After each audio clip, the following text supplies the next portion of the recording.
Bonjour et bienvenue dans Real Economy. Nous sommes en Allemagne. Le pays s'apprête à élire un nouveau parlement, des élections qui seront suivies avec beaucoup d'attention. Nous ferons le point sur les enjeux économiques de ce scrutin et bien sûr la position clé de l'Allemagne dans la zone euro. Nous parlerons du modèle économique allemand avec Jim Schnabe, co-PDG de SAP, une des plus grandes multinationales du pays. Gros plan sur les exportations, l'immigration et la politique de l'emploi, un facteur qui est souvent considéré comme crucial pour le succès de l'économie allemande et en même temps demeure controversé.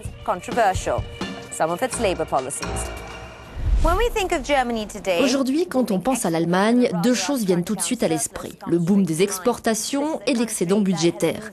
Le pays a déplacé des montagnes pour assurer l'équilibre entre sa croissance et la balance des paiements. Sébastien Le Belzic analyse l'impact de la crise de la zone euro et le ralentissement économique mondial sur les exportations allemandes, ainsi que la possibilité d'augmenter la demande intérieure et donc les importations.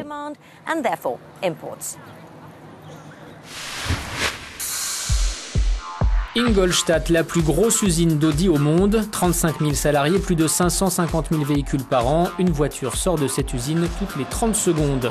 Le symbole de la réussite allemande sur les marchés extérieurs, BMW, Mercedes et Audi exportent 80% de leur production.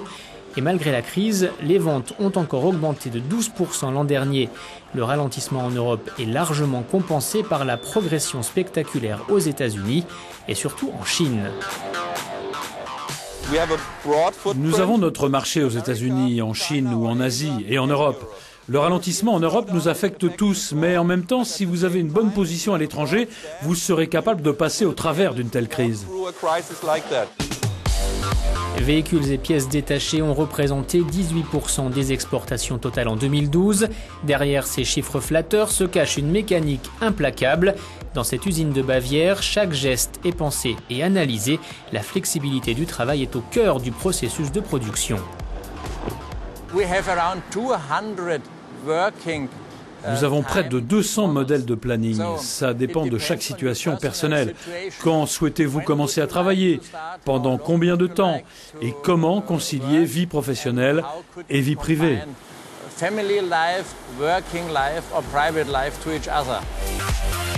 Résultat, pour la 4e année consécutive, Audi est en tête des marques où les Allemands rêvent de travailler. Ingolstadt est la ville d'Allemagne avec le plus bas taux de chômage. Audi a signé un accord pour le maintien de l'emploi jusqu'à la fin de l'année 2018, de quoi garantir la paix sociale pour les 68 000 employés du groupe. C'est avec IG Metall que la direction du groupe doit composer. Avec 2,4 millions d'adhérents, c'est le plus important syndicat d'Europe. Il représente notamment les intérêts des ouvriers de l'industrie métallurgique et du plastique, très puissant donc dans le secteur automobile où il incarne ce modèle de la cogestion. Chez nous, en Allemagne, il y a un standard. Chez nous, il y a un syndicat pour une société. En Italie, par exemple, ce n'est pas le cas. Et un syndicat ne représente pas une société. Mais là-bas, il y a 2, 3, 4 syndicats. Et chacun a des intérêts différents. Cette fois, les syndicalistes se retrouvent à Berlin pour discuter de leur plan d'action des prochains mois. Congés, temps de travail, rémunération, tout est négocié ici entre représentants du personnel avant d'être présenté aux directions des entreprises. Un principe de consensus exemplaire. Résultat, les ouvriers allemands font 10 fois moins grève que leurs voisins français. Avec nous à présent Jim Schnabe, c'est le co-PDG de SAP, l'une des plus grandes multinationales de logiciels au monde. C'est aussi la 4e entreprise allemande en termes de capitalisation boursière. Jim, à votre avis, qu'est-ce qui a été le plus difficile pour des entreprises telles que la vôtre, la crise de la zone euro ou le ralentissement économique mondial? Pour moi, sans aucun doute, le ralentissement de l'économie mondiale, parce que la crise dans l'eurozone, bien que regrettable, était nécessaire. Mais c'était un problème à court terme, alors que le ralentissement de l'économie mondiale est un problème à long terme, qui exige un fort leadership économique. La situation financière dans la zone euro était plus politique. L'économie allemande est-elle en train de changer? Eh bien, nous avons vu que l'Allemagne était un peu la locomotive de l'Europe, même pendant la crise. Une des raisons à cela, c'est l'excédent budgétaire qui est, je pense, nécessaire. Lorsque vous gérez une entreprise, vous avez besoin d'un excédent. Il en va de même pour un pays. Il doit être capable d'innover et d'investir dans des domaines qui généreront la croissance future. Si vous regardez l'Allemagne, le pays est en mesure d'être compétitif, même dans le secteur manufacturier. C'est une des raisons pour lesquelles le pays est resté leader en Europe. Dans le débat autour de l'euro en Allemagne, Angela Merkel a défendu la monnaie unique et a mis en évidence ses avantages. Par exemple, pour l'Allemagne, de faire partie d'un marché ouvert, plus grand que celui de l'Allemagne seule. Ça montre combien il est important de se serrer les coudes dans ces moments difficiles en Europe et d'encourager un marché ouvert, même un marché numérique sur lequel il est important, à mon sens, de stimuler l'innovation et la croissance pour l'avenir. Parlons à présent de la balance des paiements, un sujet très important dans cette édition.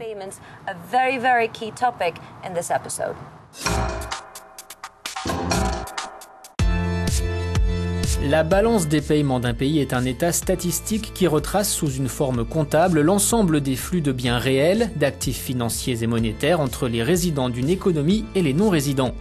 En dépit de son appellation, la balance des paiements n'a pas vocation à rendre compte des paiements mais des transactions. C'est une balance équilibrée, chaque transaction ayant une contrepartie financière, une variation d'avoir ou d'engagement. Par exemple, une exportation ou une cession de titres par les résidents donne naissance en contrepartie à une augmentation de leurs avoirs liquides ou une diminution de leurs engagements, comme un remboursement d'avances précédemment obtenu auprès de banques non résidentes. À l'échelle nationale, la balance des paiements permet d'évaluer la situation commerciale et financière d'un pays vis-à-vis de l'étranger et constitue donc un élément essentiel de la comptabilité pour calculer par exemple le PIB d'un État. Nous savons que le nombre de chômeurs augmente en Europe, mais ici en Allemagne, le taux d'emploi a atteint des niveaux records. C'est presque un revirement, car il y a une décennie, le pays était appelé l'homme malade de l'Europe. Regardons de plus près les mesures clés qui ont contribué au miracle de l'emploi en Allemagne.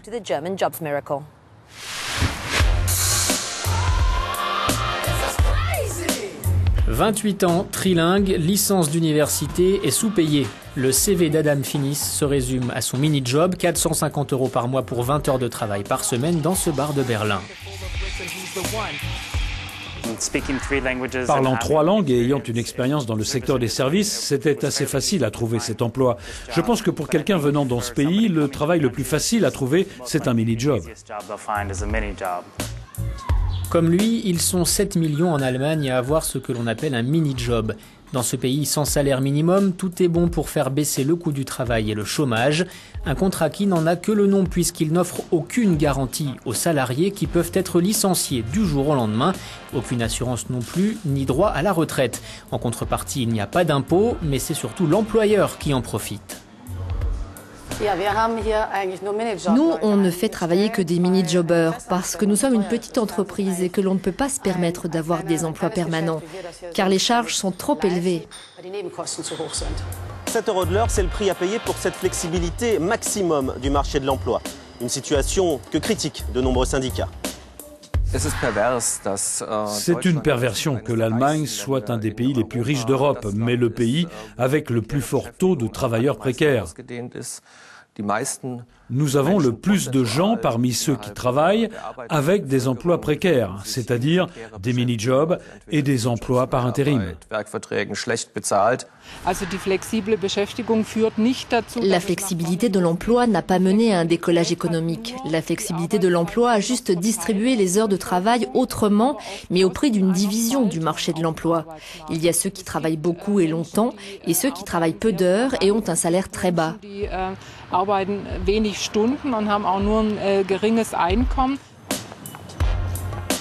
Les jeunes, les femmes et les étrangers sont les premiers visés par ces mini-jobs qui célèbrent cette année leur 10e anniversaire. Un quart des travailleurs allemands gagnent moins de 9,50 € de l'heure.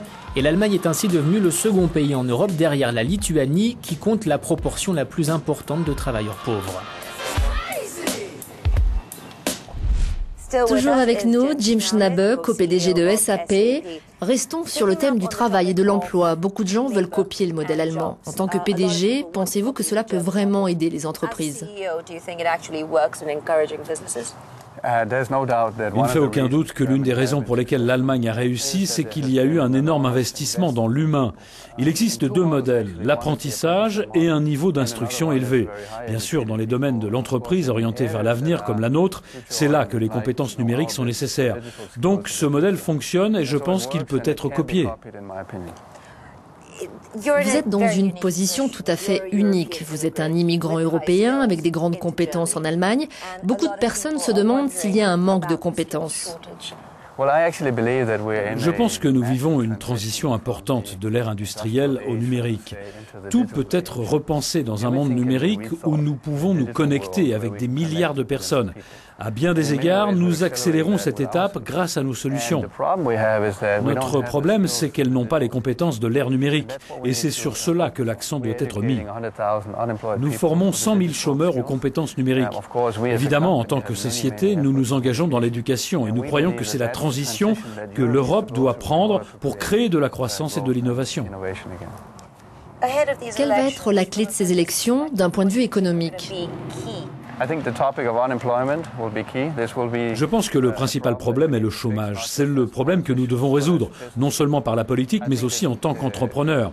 Je pense que les accords commerciaux entre les grandes régions sont un sujet central. À mon avis, dans un monde qui voit sa croissance ralentir, la bonne réponse n'est pas de fermer, mais d'ouvrir les marchés. Par conséquent, nous avons besoin d'encourager la signature de ces accords. Enfin, bien sûr, il y a la question des impôts. Personnellement, je pense que nous allons de l'optimisation du travail vers plus d'optimisation des ressources. Parce que le monde a besoin de croissance pour grandir, mais n'a pas les ressources nécessaires. Nous devons prendre soin des ressources de manière plus efficace.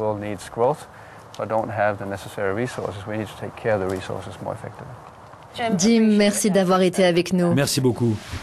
C'est ainsi que s'achève ce numéro sur l'Allemagne à la veille d'élections cruciales cette année. Dans notre prochain numéro, nous parlerons de la politique monétaire et comment elle nous impacte. Merci de nous avoir suivis. À bientôt.